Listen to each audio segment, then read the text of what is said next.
To all of my aspiring professional speakers, if you want to get booked more and paid more for professional speaking engagements, you need to incorporate these two things in every one of your agreements. Number one, you need to specify what you constitute as travel reimbursement. For some people, they may think it's just mileage. For some people, they may think it includes all of your food. For some people, they may think it includes your airfare. The client may think we'll pay for your hotel. Whatever those conditions are, you need to be meticulous about specifying what you consider travel reimbursement.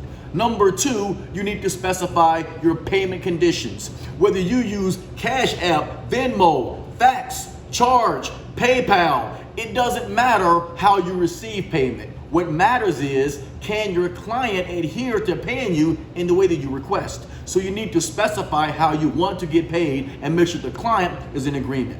If you found these two tips helpful, please join me at the next Pro Speakers Kit class, which is a 3-day interactive workshop in Chattanooga, Tennessee for professional speakers who want to get booked more and paid more.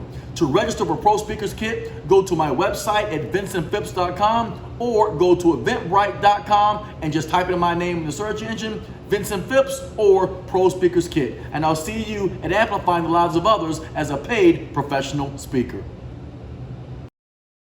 Communication VIP.